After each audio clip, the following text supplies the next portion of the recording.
কোনোদিন সূর্যোদয় দেখিনি, অথচ বরাবর উঠেছি সূর্য ওঠার আগেই। তারপর স্নান সেরে চা তৈরি করে খবরের কাগজের সাথে অপেক্ষা তোমার ওঠার।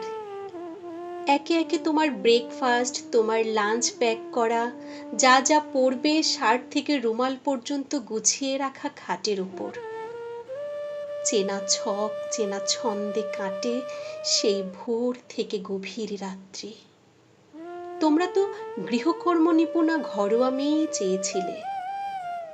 সারা দিনে তোমার সঙ্গে আমার একটাও কথা হয় না কখনো। তোমার সময় দখল করে রাখে খবরের কাগজ, ল্যাপটপ, মুঠোফোন।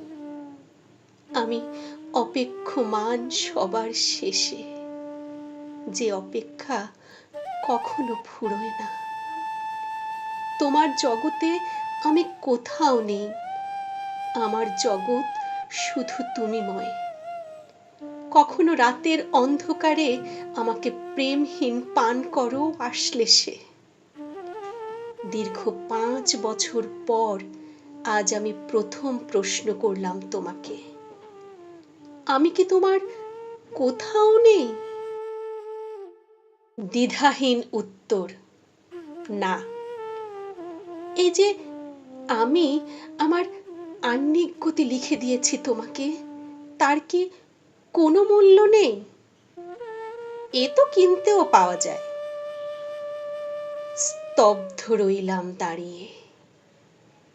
সকালে বাড়ি থেকে বেরিয়ে অফিস না ঢোকা পর্যন্ত আমার যে উদ্বেগ, কিনতে পাওয়া যায়? রাতে না ফেরা পর্যন্ত আমার উৎকণ্ঠা, কিনতে পাওয়া যায়? রান্না ভালো না হলে তোমার খাওয়া হয় না ঠিক মতো, অপরাধ বোধ, কিনতে পাওয়া যায়? সূর্যোদয়ের আনন্দ থেকে নিজেকে বঞ্চিত করে তোমার মুখ চেয়ে থাকার নির্নিমেষ, কিনতে পাওয়া যায়? সরকারি উচ্চপদস্থ শুভমের কোলে খোলা মল্লিকার ডায়েরির পাতা।